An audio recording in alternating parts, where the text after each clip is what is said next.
धन्यवाद काटे सर. आपल्या कार्यक्रमास समाजसेवक तसेच या भागातील उद्योजक गणेश नकाते सर हे देखील उपस्थित झालेले आहेत. त्यांचंही कार्यक्रमात स्वागत आहे. कार्यक्रमात थोडासा बदल झालेला आहे. पाहुण्यांचं जे ते बोलणार आहेत तो विषय आपण घेणारच आहोत. त्यापूर्वी एक छोटी मुलगी प्रियांका नपटे ही आपल्यामध्ये उपस्थित झालेली आहे आणि ती संविधानावरती खूप छान प्रकारे इथे भाषण करणार आहे. आपण सर्वांनी तिला ऐकायचं आहे, विनंती आहे.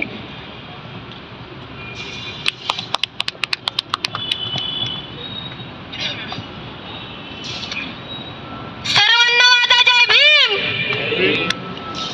थंडी वाजते सगळ्यांना, आवाज काहीच येत नाहीये. इथपर्यंत आवाजच आलेला नाहीये. सर्वांचा जोरात आवाज आला पाहिजे. जय भीम. जय भीम. जय शिवराय. जय शिवराय. काय करायचं, खूप थंडी आहे. या कार्यक्रमासाठी उपस्थित असलेल्या सर्व मान्यवरांचे मी प्रिया नपते प्रथमतः सहर्ष स्वागत करते. माझी आपल्या सर्वांना विनंती आहे की आपण अशा या सुंदर कार्यक्रमासाठी उपस्थित राहिला तर एकदा स्वतःसाठी जोरदार टाळ्या वाजवाव्यात. काय मेश्राम साहेब, बघा उपस्थित असलेले मान्यवर स्वतःसाठी पण हळूच टाळ्या वाजवतायत. तुम्ही सांगा जरा जोरात टाळ्या वाजवायला. जोरात टाळ्या वाजवा. खरं तर संविधान गौरव दिन हा दिवस आपण आज साजरा करीत आहोत. या कार्यक्रमाचे उद्घाटक माननीय काटे साहेब असतील आणि या कार्यक्रमाचे प्रमुख वक्ते मिलिंद सर असतील आणि या कार्यक्रमाचे समीर आगळे सर हे प्रमुख वक्ते आहेत. ते पुढे आपल्याला संविधानाच्या कलमांविषयी, संविधानाविषयी चोख माहिती देणार आहेत. तर या कार्यक्रमाच्या वक्त्यांसाठी देखील जोरदार टाळ्या झाल्याच पाहिजे. खरं तर ज्या ताईंनी आता सूत्रसंचालन केलं त्या ताईसाठी एकदा जोरदार टाळ्या झाल्या पाहिजेत. खरं तर महिला पुढे येत आहेत, खूप आनंद होतो दादा. आणि या कार्यक्रमासाठी दिल्लीचे बनवारी लाल अंकलच्या माध्यमातून ज्यांनी मला निमंत्रित केले ते विजय बौद्ध सर यांचे देखील मी मनपूर्वक धन्यवाद व्यक्त करते. खरंच कार्यक्रमाचे खूप छान असे आयोजन केलेले आहे. तर आयोजकांचेही मी मनपूर्वक आभार व्यक्त करते आणि अभिनंदन देखील करते. आणि उपस्थित असलेल्या सर्व मान्यवरांना माझी विनंती आहे की या ज्येष्ठ नागरिक वीर संभाजी ज्येष्ठ नागरिक टीमसाठी एकदा जोरदार टाळ्या झाल्याच पाहिजे. आजचे युवा काय करत नाहीयेत पण ज्येष्ठ लोक करतायत. खूप मोठी गोष्ट आहे. खरं तर येथे उपस्थित असलेल्या या टीमचे मी मनपूर्वक अभिनंदन करते की तुम्ही अशा खूप छान अशा कार्यक्रमाचे आयोजन केलेले आहे. विश्वाला शांतीचा संदेश देणारे तथागत गौतम बुद्ध, बुद्धांच्या विचाराचा प्रचार प्रसार करणारे चक्रवर्ती मौर्य सम्राट अशोक व बुद्धांच्या विचारानुसार समता, स्वातंत्र्यता, बंधुता व न्यायावर आधारित असलेलं रयतेचं स्वराज्य निर्माण करणारे छत्रपती शिवाजी महाराज, वयाच्या 14व्या वर्षी संस्कृत भाषेत बुद्धभूषण लिहिणारे छत्रपती संभाजी महाराज, महिला व बहुजनांसाठी पहिली शाळा सुरू करणारे क्रांतीसूर्य महात्मा ज्योतिराव फुले व मनुस्मृतीच्या 5000 वर्षाच्या गुलामीतून समाजाला मुक्त करून संविधानाच्या माध्यमातून हक्क व मानवाधिकार देणारे विश्वरत्न बोधिसत्व महामानव डॉक्टर बाबासाहेब आंबेडकर.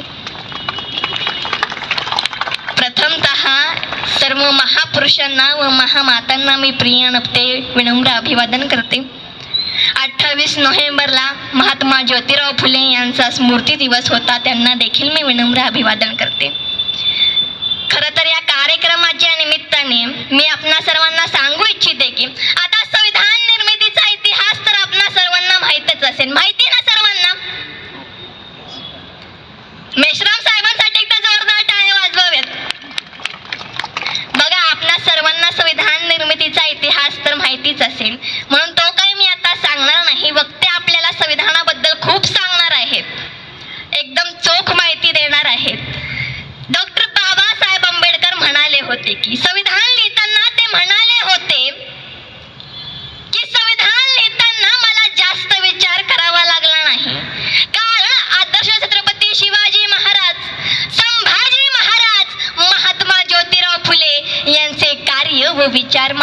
डोळ्यासमोर होते.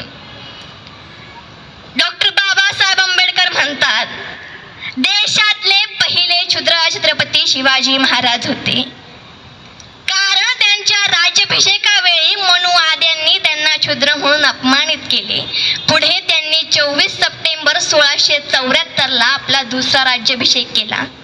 तो राज्याभिषेक त्यांनी शाक्य पद्धतीने केला, निश्चलगिरी गोसावीद्वारा 24 सप्टेंबर 1674. महात्मा ज्योतिराव फुले यांनी शिवरायांना आदर्श मानले व त्यांनी 24 सप्टेंबर 1873 विषमतावादी धर्म त्याग करून सत्यशोधक समाजाची स्थापना केली. 23 सितंबर 1917 को बड़ौदा में कुछ मनुवादी लोगों ने डॉक्टर बाबा साहब अम्बेडकर के आत्माभिमान को ललकारा, तो डॉक्टर बाबा साहब अम्बेडकर ने पास के ही बगीचे में एक पेड़ के नीचे उदास रात बिताई. उन्होंने सोचा कि मेरे जैसे विदेश से आए हुए शिक्षित के साथ ये लोग ऐसा व्यवहार करते होंगे तो मेरे समाज के अशिक्षित अनपढ़ लोगों के साथ कैसा व्यवहार करते होंगे. तो उस पेड़ के नीचे उन्होंने संकल्प किया कि मैं मेरा पूरा जीवन इस उपेक्षित समुदाय का जीवन बेहतर बनाने में लगाऊंगा. मैं उन्हें हक और मानवाधिकार दिलाऊंगा जो उन्होंने हमें संविधान के माध्यम से दिए. म्हणून म्हणावेसे वाटते इंसान को इंसान बनाने के लिए, ताई इंसान को इंसान बनाने के लिए बुद्ध ने राज्य छोड़ा. इंसान को इंसान बनाने के लिए बुद्ध ने राज्य छोड़ा. सम्राट अशोक ने युद्ध छोड़ा, फुले ने घर छोड़ा और मेरे डॉक्टर बाबा साहब अम्बेडकर ने धर्म छोड़ा. 28 नोव्हेंबर या दिवशी महात्मा ज्योतिराव फुले यांचा स्मृती दिवस होता. त्यांच्याविषयी मी म्हणेन, कार्यक्रमाचे खूप छान असे आयोजन केले. संविधानाविषयी वक्ते बोलणारच आहेत, तर महात्मा ज्योतिराव फुले यांचा विषयी मी म्हणेन. खरं तर महात्मा ज्योतिराव फुले व सावित्रीबाई फुले यांनी 1 जानेवारी 1848 रोजी पुण्यात भिडेवाड्यात पहिली मुलींची शाळा सुरू केली. तुम्हाला प्रश्न पडत असेल की त्यांनी 1 जानेवारीलाच का शाळा सुरू केली? या पाठीमागचं एक ऐतिहासिक कारण आहे. ते म्हणजेच त्यांनी 1 जानेवारी 1818च्या म्हणजेच भीमा कोरेगाव योद्ध्यांना मानवंदना म्हणून 1 जानेवारी 1848 रोजी पुण्यात भिडेवाड्यात पहिली मुलींची शाळा सुरू केली. खरं तर येथे माता भगिनी देखील उपस्थित आहेत. त्यांना मी विचारू इच्छिते की तुम्हाला दगडूशेठ गणपतीचं मंदिर तर माहीतच असेल, माहिती आहे ना सर्वांना? हो, मग भिडेवाडा कुठे आहे? ताईसाठी एकदा जोरदार टाळ्या झाल्या पाहिजे. आपण जर पुण्यात गेल्यास दगडूशेठ गणपतीच्या दर्शनास जात असाल तर त्या मंदिराच्या दरवाजाच्या समोरच देशातील पहिली मुलींची शाळा भिडेवाड्यास अवश्य भेट द्या, कारण त्या भिडेवाड्याने तुम्हा मला माणूस म्हणून जगण्याचा अधिकार दिला आहे, हे देखील विसरू नका. भिडेवाडा हे स्वाभिमानाचं प्रतीक आहे. म्हणून मला म्हणावेसे वाटते भिडेवाडा खुणवतोय. दगडूशेठला हात जोडले की भिडेवाड्याला पाठ होते. दगडूशेठला हात जोडले की भिडेवाड्याला पाठ होते. गाजलेल्या होत्या ओळी पण त्यावरी सवाल साठ होते. अहो पाहुणी दुरावस्था भिडेवाड्याची तेव्हा संतापाची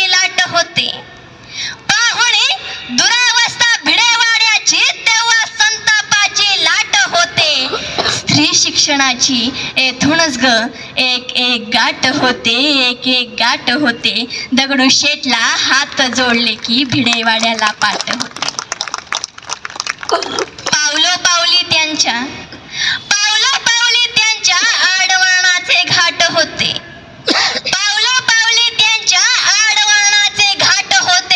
डबक्यात साचलेल्या पाण्याचे वाहणारे पाट होते, वाहणारे पाट होते. विरोधाच्या अंधारातून मग एक प्रकाशमय वाट होते आणि खांद्याला खांदा लावणी आज मान समाजात ताट होते, मान समाजात ताट होते. दगडूशेठला हात जोडले की भिडेवाड्याला पाठ होते, भिडेवाड्याला पाठ होते. डॉक्टर बाबासाहेब आंबेडकर यांनी महात्मा ज्योतिराव फुले यांना आदर्श मानलं. खरं तर डॉक्टर बाबासाहेब आंबेडकर जेव्हा संविधान लिहित होते तेव्हा त्यांच्याजवळ नेहरू आणि गांधीजी आले. ते त्यांना म्हणाले, आम्ही तुम्हाला संविधान लिहिण्यास मंजुरी दिली, पण त्यात तुम्ही आमची एक कलम समाविष्ट करा. ती कलम म्हणजेच ज्या व्यक्तीचं ग्रॅज्युएशन झालेलं असेल त्यालाच मताचा अधिकार दिला पाहिजे व उमेदवारीही बहाल केली पाहिजे. त्यावेळेस डॉक्टर बाबासाहेब आंबेडकर म्हणाले होते की त्या काळी SC, ST, OBC, NT, DT, NT यांना शिक्षणाचा वारा देखील माहिती नाही.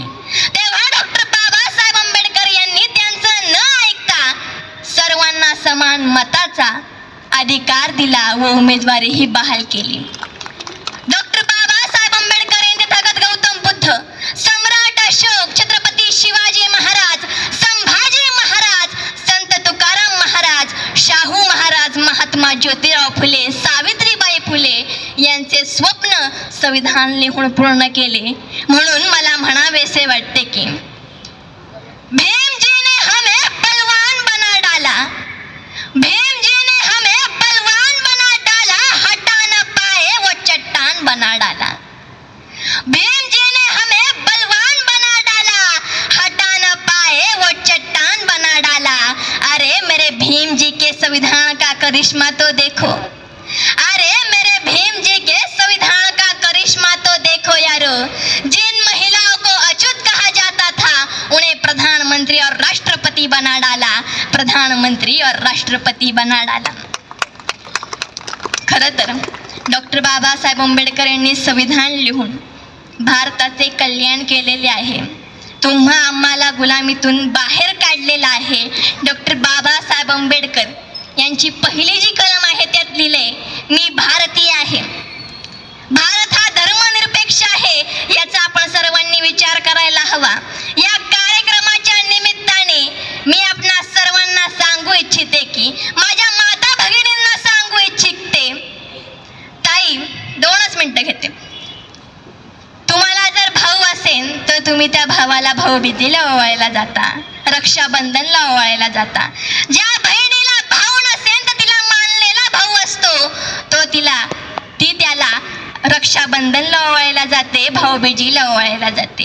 परंतु एक असा भाऊ आहे ज्या भावाने महिला जर गर्भवती असेल तर तिला पूर्णपगारी रजा मिळावी, बापाच्या इष्टितीत समान अधिकार मिळावा. तो भाऊ रक्ताचा नव्हता, पण जो सदैव आपल्या पाठीशी राहिला तो भाऊ कोण आहे ताई? डॉक्टर बाबासाहेब आंबेडकर याचा आपण सर्वांनी विचार करायला हवा. कोणता तो नाव घेणार नाही मी. डॉक्टर बाबासाहेब आंबेडकर आपले भाऊ आहेत याचा आपण सर्वांनी विचार करायला हवा. खरं तर कार्यक्रमाचे खूप छान असे आयोजन केलेले आहे आणि आपल्याला वक्त्यांचं विचार मनोगत ऐकायचं आहे. खरं तर खूप मोठे मोठे वक्ते आलेले आहेत, त्यांच्यासाठी एकदा जोरदार टाळ्या वाजवाव्यात. खरं तर महिलांना खूप थंडी वाजते, पुरुषांना खूप थंडी वाजते, म्हणून म्हणते टाळ्या वाजवा, जोरात वाजवा. काहीच आवाज येत नाहीये, काहीच आवाज येत नाहीये. सर्वांनी माझ्या मागे घोषणा द्यायची, छत्रपती शिवाजी महाराज की, छत्रपती शिवाजी महाराज की, महात्मा ज्योतिराव फुलेंचा, महात्मा ज्योतिराव फुलेंचा, डॉक्टर बाबासाहेब आंबेडकरांचा. वीर संभाजी ज्येष्ठ संघाचे मी मनपूर्वक अभिनंदन करते व माझी आपणा सर्वांना विनंती आहे की या संघासाठी एकदा जोरदार टाळ्या झाल्या पाहिजे. सर्वांना माझा जय भीम, जय शिवराय, नमो बुद्धाय. Thank you so much. बापरे. एवढा आत्मविश्वास आणि इतका सुंदर वक्तव्य. खरंच प्रिया नपटेचं मी अभिनंदन करते, धन्यवाद मानते. भीमकन्या, शिवकन्या प्रिया नपटे हिने इथे अगदी उत्स्फूर्तपणे आपल्यासमोर जे भाषण दिलेलं आहे तिचे आणि तिच्या पालकांचे आभार मानते. यानंतर सामाजिक कार्यकर्ते गणेश नखाते तसेच सामाजिक कार्यकर्ते माजी नगरसेवक माननीय कैलास थोपटे सर हे इथे उपस्थित आहेत. तर दोघांचंही स्वागत करण्यासाठी मी आयोजकांना विनंती करते की त्यांना पुष्पगुच्छ देऊन त्यांचं स्वागत करावं. मी विचार मंचावर आमंत्रित करते गणेश नखाते सर आणि कैलास थोपटे सर. मनीषाताई या प्रियांका नपटेचा सत्कार करते.